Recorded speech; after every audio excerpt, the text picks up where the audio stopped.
Alright, that's a rough look at the very ending lick of the Mick Taylor solo on Can't You Hear Me Knocking from Sticky Fingers. I did a lesson on the Keith Richards Open G classic first part of this song. It's really like two songs in one. I did that lesson back in 2010. I just found in looking to see if anyone had done a solo on the outro, a lesson on the outro solo, that a guy posted a lesson on the Keith parts in 2014 that's better than mine, so you should look for that. I'll try to stick a link in here. It's an Italian guy. His name is not coming to me at the moment, but anyway, he's awesome. My lesson is entirely accurate, but he adds a few things and he plays it really cleanly and smoothly and beautifully. So you should check his lesson out. I did not find any lessons on this outro solo, and I try to not do lessons on things that already are done, that people already have a good lesson on. So I'm going to show you the outro Mick Taylor solo, which is in standard tuning. And it's relatively easy, and a lot of people malign it for that reason because it's kind of basic minor pentatonic licks, but that's kind of why I do this, to show you some easier licks that a high beginner or an intermediate can play, get some good classic rock licks that you can take and play in other keys.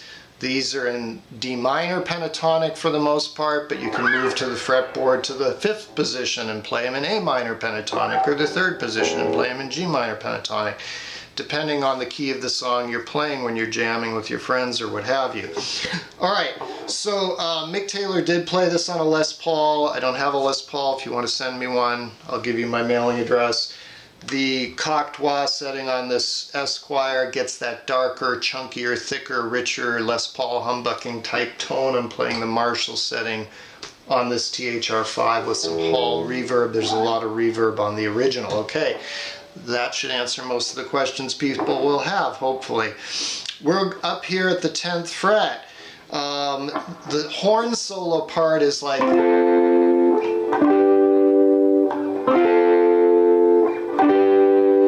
which is a D minor 7, or you can play it like that, going to a E minor 7. Over the Mick Taylor part, it's really just hanging on the D. So that's mostly what we're looking at with the first position D minor pentatonic, and second position D minor pentatonic. We're really just going to look at that box, the top 3 strings, which you should know these two. If you don't know the pentatonic boxes, go back and look at Justin Guitar. I recommend Justin Guitar, his beginner course, his intermediate course. Okay, so starts off 13 to 15 on the 2nd string. Give it a little vibrato. It's one of the few notes out of the minor pentatonic, that E note at the 12th fret, 1st string.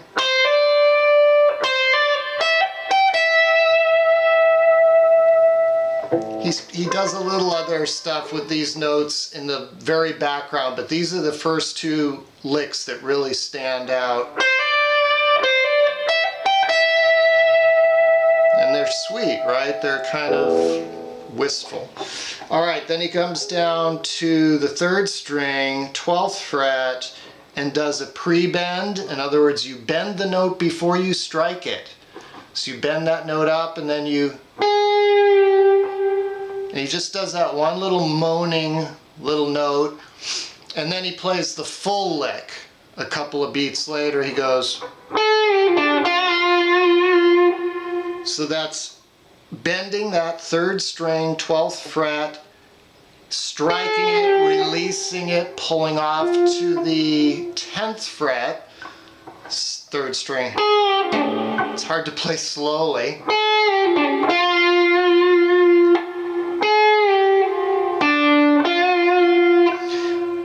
Releasing to it, then playing the 12th fret 4th string, and then coming back to the 10th fret 3rd string, giving it a wiggle.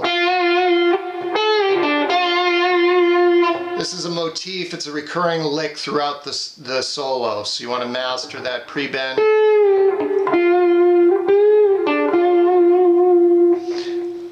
Then he goes up into the 2nd box.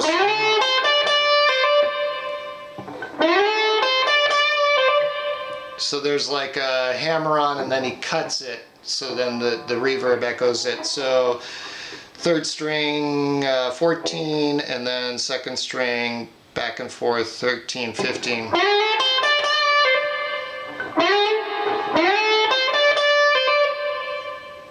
And then he walks down the minor pentatonic, just literally walking down it from the D note, 10th fret, 1st string.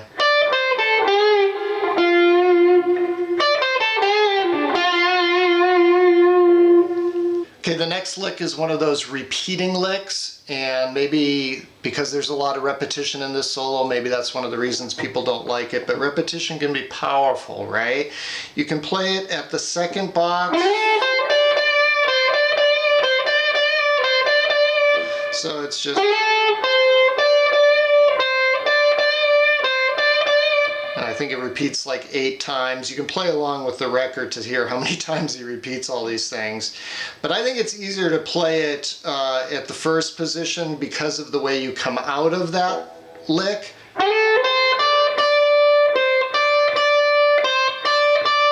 So slide into 10, 2nd string, 13, 2nd string, and then 1st string 10. Right? It's the same as... You can see that that's the same thing, I hope, right? And the reason it's easier to play it here is because you come out of it by doing this big bend at the 13th fret, 1st string.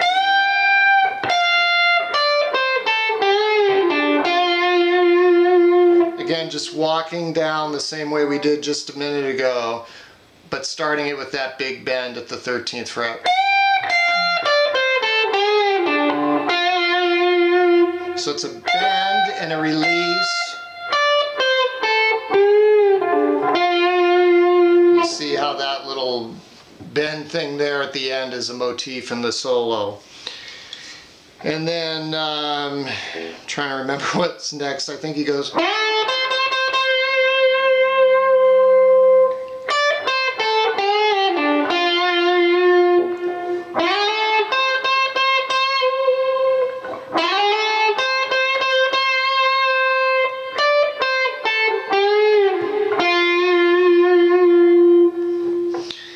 That might have been after, but you'll hear it. Play along with the original and you'll hear it. He then does another repeat, which is...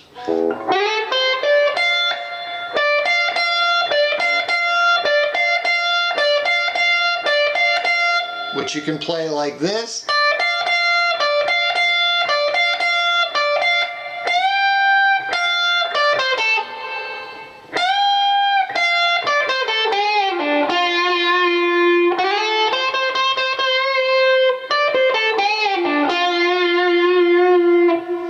Again, the order of this might be a little bit off, but you'll get the idea if you play along with it. Now, the only time he goes out of these 2 positions is at one point he goes all the way up here to 15, 17, 19, and he goes...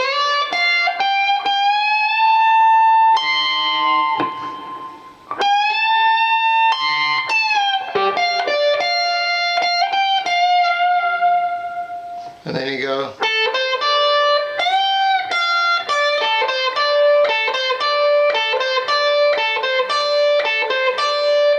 Okay, so those 2 licks are, I played this one really poorly. So again, we're at 15, 17, 19.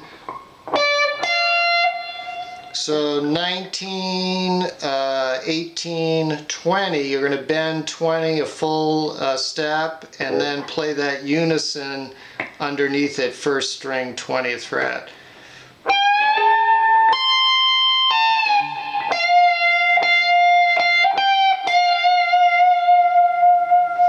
And that's landing on the F note.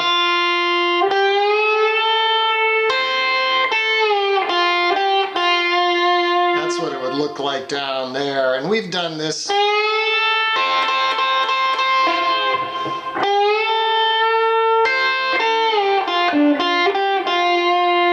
It's hard to play up here.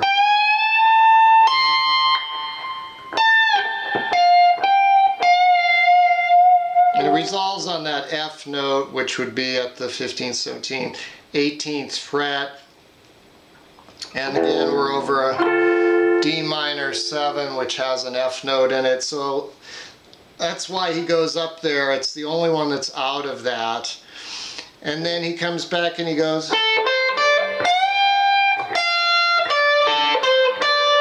So it's another repetition lick. So 10, 13, 10, 13. Bend 13 up a full step.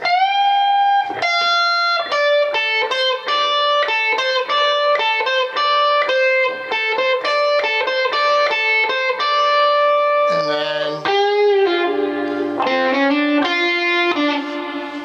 comes back down the minor pentatonic and comes into this other sort of signature lick of the song, which is 10, 11, 12, 10, 12, 10, 11, 12, 10, 12.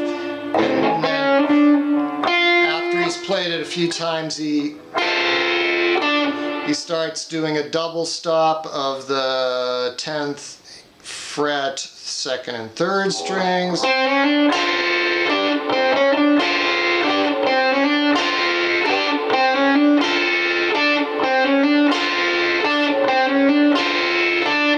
that goes on forever, and then he mixes in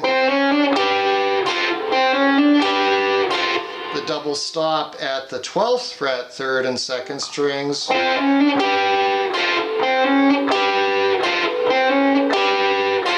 Resolving back to the double stop at the 10th fret, and then he goes back to the 10th fret one. And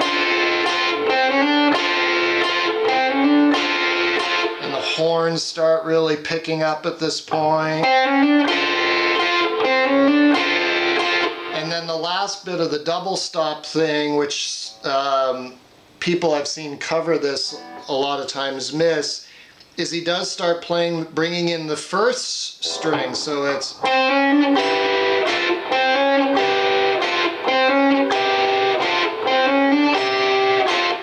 So at that point it's like a triple stop, I guess. You're borrowing 1, 2, and 3.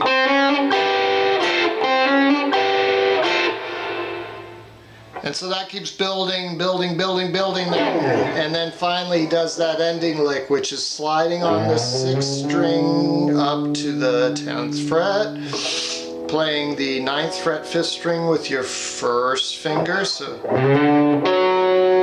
10th fret 6th string again, and then lay down that middle finger on the 10th fret 5th string.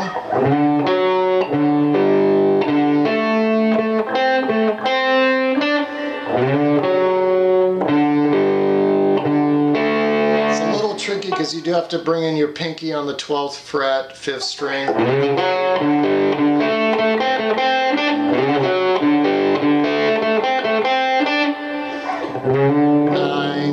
10, 12, 12, 10, 10, 12, 10, 12.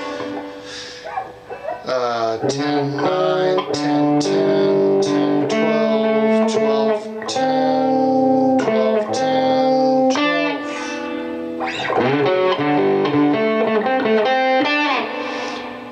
That's the end. So this was very sloppy today, but basically some cool minor pentatonic licks.